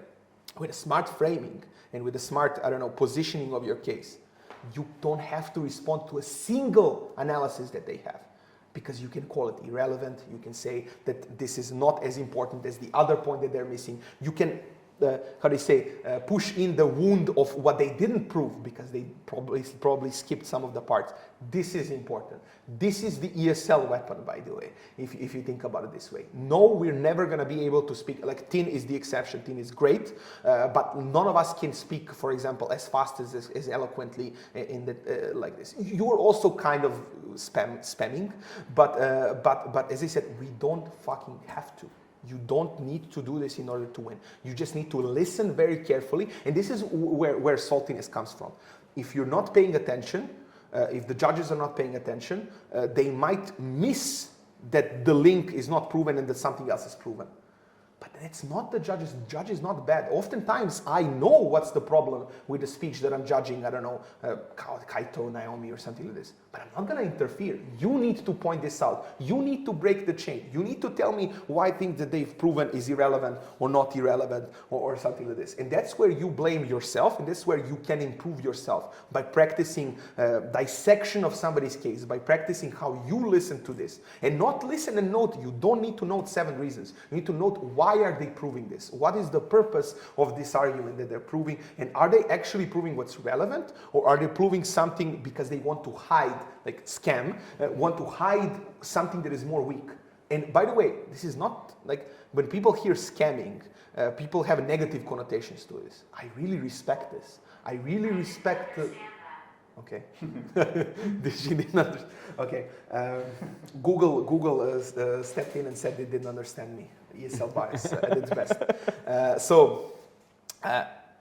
What did I want? What did I say? Scamming negative. No, scamming is great. Scamming is part of the game. Like, everybody's scamming. You're trying to conceal the weaknesses of your case in order to prop up the great things of your case. That's debating. You should not be salty about somebody beating you by trying to conceal their mistakes and putting, what they want to put in front of you. You should blame yourself for not being able to reveal the scam and be like, judge, this is a scam, this is what you should take. And that's actually the fun part about debating, because they spam, but you have your own weapon, and who wins will depend on how well did they protect their arguments against it. So thinking about it strategically, not being a salty person who is like, this meta has changed in a way that I have to... No, you don't.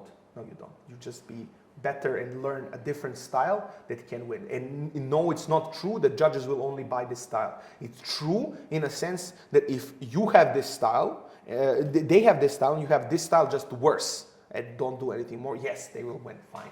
But that's no brainer. I will give them the win, even true win anyway. So that's like important thing. And I think about the style you already talked about with a lot of the other guests. But please, guys, like, it's very like, don't bring your laptop. Don't bring your laptop to the stand. Like I'm pleading. Okay, like it's not great. One thing I will add on the style is, and I used to do this as well, and Roman does this day, and it drives me fucking crazy. The 3-2-1 count before the speech. Yeah. I despise that. I have nothing against you people doing it. It's not personal, but think about it, how it fucks up the whole flow of your speech. How much more powerful it could be if the silence is broken by a powerful sentence. An opening, It's in practice, the openings are very important. People really, the most underrated thing in debating is good openings, from my perspective. Being clever, being funny, draws people in. Even though people like to pretend, and that's again the thing that comes to saltiness, which is like, I deserve to win because I had the best case. No, you should be better. You should be better. You should have a better style. I know that wings put you in fourth, but why? What you could have done better to not have wings put you in fourth? Wings always put us in fourth. That was our problem. Our problem is our chairs in Oxford had to fight for us. But we didn't bitch about this. We went to these people and we were like, wow, what did you find persuasive? Why did you find it persuasive? Like not be little babies about it. So you need to have a strong mental game. That's the final point. Yeah, I think that's been the whole point throughout this whole conversation. Thank you very much for doing this. I think it was a great conversation. I think it will be very useful for people to watch it, because for me it's like many of the things we've talked about it in a different sense, and we've already had these conversations, but I feel like you're very much a hidden gem in our community from that perspective, because a lot of people would probably never get the chance to sit down and have like a normal conversation with you that is not watching maybe necessarily one of your debate workshops. And you're good at debating, but the mental game is where you really shine, and you are the mental game goat in my particular perspective. So yeah, thank you, Milos, for being here. Thank you, Roman. I can shake. I can shake your hand for the first time on the pod. Thank you.